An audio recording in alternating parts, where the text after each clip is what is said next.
So welcome back guys, my name is Amlan, and in today's Make Knowledge Free campaign we go about looking at how you can use the tracking ID in Amazon to track your order.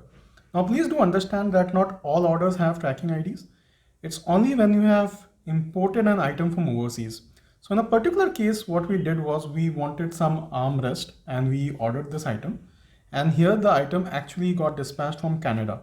So from Canada to India, it had to come. So this is basically an import case when an item is basically moving from one country to another country. And in many such cases, I have seen like Amazon provides you with a tracking ID, and it's the tracking ID is nothing but the consignment tracking number for the courier company. So this may have been dispatched using say FedEx or DHL or Gati or any other company. So they give you the tracking number using which you can go to any of the websites and then put it in and then get to know where your package is. So for normal domestic orders, you won't see this, but for items which have been imported from overseas, you will definitely get this tracking ID, and using which if you go to the courier company website or maybe even use their call center number, you can give this number and then get to know the status of your package. So kind of let's look how this is done from the website. So let's begin. So here we are on Amazon, and we have to go to returns and orders so that we can check our items. So the item in which there was a tracking ID, in other words, it was imported from overseas, was this item, fan sport. So when I click on track package, what you will observe is that this item has a certain tracking ID, and it says that this item has been tracked, shipped with Gati. So whenever you get a tracking ID, typically you will also get the courier name. So it may be Gati, it may be FedEx, it may be DHL.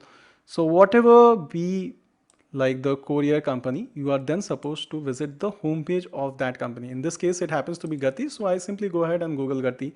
I get to see that Gati has its own like website, and there is an option of tracking your parcel. So I click on that. Now whatever I say here would remain more or less same no matter whether it's Gati or something else. So I can click on get status, and this is where I put in the number. So this number which you see, tracking ID, this is what is needed. So like I said earlier, this may be any other courier company. You need simply that docket number. Once you put that here and once you click on submit, it will then let you know how the item stands as of now. So it tells me that the item is presently headed towards Jedimetla, and I can just expand this so that I can see the whole thing. So how the entire thing started. So you can see like this is the whole status. It's come to Delhi, then from Delhi to Hyderabad, and then from there now it's still to come. So this is how you would be using the tracking ID to track items on Amazon. Please do note that not all items have tracking IDs. So this was one item which was imported. Suppose this is a different item that I am trying to track. You will see that this item has no tracking ID or something because this is a domestic order. So kind of it's like track till it comes home without any tracking ID. So hopefully now you understand what tracking ID is and like how you may make use of tracking ID and then get idea of where your package is. And like I said, anytime it's imported from overseas, it may be from a different courier company. In our case, it was Gati. In your case, it may be FedEx or something else. So let us know in case this was helpful. If it was, kindly consider subscribing. Click on the bell icon for notifications, and hopefully I will catch you in the next one.